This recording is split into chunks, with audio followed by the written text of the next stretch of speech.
years of his career. Yeah. I feel like sometimes it's like bright orange or something like that. Coming in with the purple today, I like it. The Swarm. Hells yeah. The Swarm. Though on these super high graphics, the creep kind of looks a bit more muddy, but I like to think of it as that kind of thick purple, almost Play-Doh textured ground.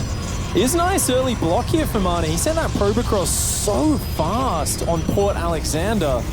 And, you know, it's something which Leenock wasn't really prepared for. He's going to be forced into the pool and the gas.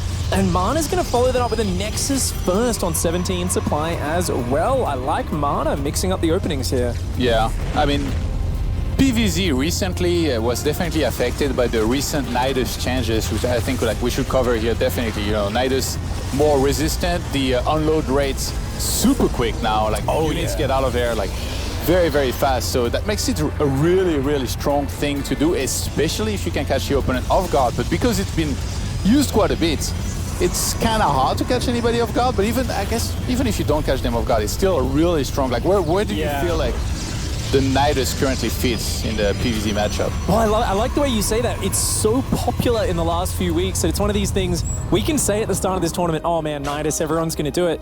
But the pro players, it's so in the front of their mind. Everyone's scouting for it and keeping an eye out. We're always seeing Adepts checking with their shade to see if there's an early lair in that main base. You can see Mana trying to hang around with this probe as long as possible. I feel like it does have quite a lot of flexibility. You know, we've seen a lot of just the very quick Roach Queen all-in Nidus, but it does have positioning utility, and that's what the change was meant for.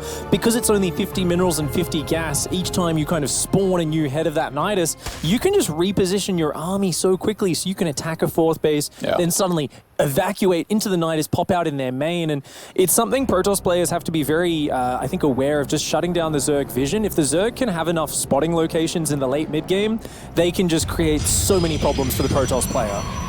Yeah, Protoss is usually the race you think of in terms of being able to reinforce across the map very quickly, but now Zergs, they kind of have that themselves with the Nidus, so that in a game where they get ahead, or if the Protoss gets too greedy, they can really punish that with some of these Nidus plays. So always one thing to keep